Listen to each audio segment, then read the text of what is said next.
subdued crowd, so I promise I'll do much less screaming this time. Usually, oh, no, we're gonna be good. We're gonna do some quiet, gentle story time for you children tonight. How about that?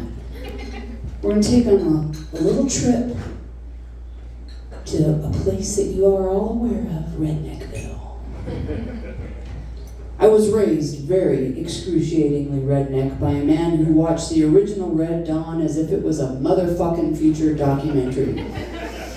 We were prepared for the Russians to invade. We could fire all guns. We could build traps. We could build our own landmines, and we could reload our own rounds. Yes, I was raised excruciatingly redneck. But if that wasn't enough, he married a very city-fied girl. Yes, they did get divorced eventually. Not a big surprise. And she didn't like anything about any of this lifestyle. Most of all, what she didn't like is the fact that he perpetually put us in danger. On top of all the firearms and explosives we had in the house, he decided we needed a motherfucking boat. My mother said no, very intelligently, because for those of you who don't know, boats, what? Sink! Okay, and not with the whole family in it. But eventually, he got my mother to agree, and how he did this was with the bellboy. He sold her on the bellboy because it was a 16-foot ocean skiff with the gunnels, which is the top part of the boat, lined in styrofoam, which technically made it what? Unsinkable. Technically. My father was always up for a challenge, and this started the very first time we took the boat out. Did we go to a placid pond? No. Did we go to a lake? No. We went to the motherfucking Snake River, okay? The most treacherous piece of water that was close to us for the maiden voyage of the motherfucking boat. The boat ramps to the Snake River are quite steep and quite long, and he was not used to driving a boat trailer. So it took forever zigzagging down.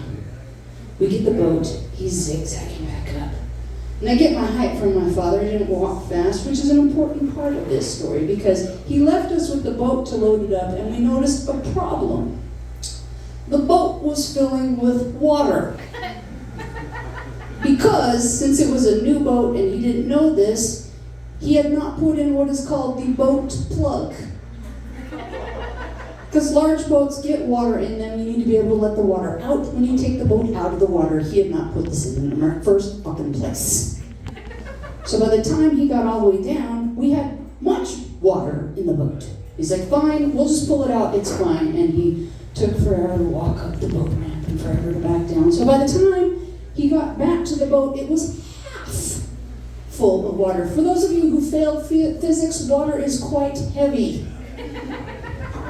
And his plan was to just put the boat on the trailer and pull it out of the water, let the water drain out, put the boat plug in, everything will be fine. Great. We get the boat on the trailer, he hits the gas way too hard on a steep grade, and I heard a noise that I had not heard before or since, and it was the screaming ping of the boat chain snapping.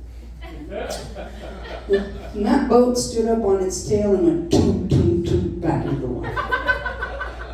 And my father, in classic form, panicked. Y'all familiar with the trucks with the 3 on the tree? Mm-hmm. He meant to throw it all the way in park as he jumped out of the car, but he threw it into reverse and promptly ran himself over. So now, the boat and the truck are in the water. And my father is laying on the boat ramp screaming in pain because he's broken both of his feet. And my mother did something very unexpected. She kicked off her shoes and dove into the river after the boat. In later years, I asked her what she was thinking. She was like, well, Tanya, think of it this way. That was all of our free money with no insurance. We hadn't made a payment yet, and I had 4 children, and I was married to an alcoholic. What would you do? My father was limping down the side of the river, screaming, don't let your mother drown! Fuck all were we gonna do? And then it started to rain. Eventually, we did get the boat to the side of the river. We got the truck out of the river. We got everything done. We didn't actually use the boat that day. And on the drive home, I heard my mother say fuck for the very first time. My father said, "You seem upset."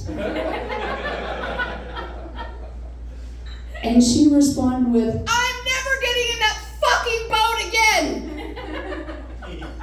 And that was a prophecy because they were divorced 6 months later. My name is Tanya Cope, but my friends have shortened that to Taco. You have a good night, friends.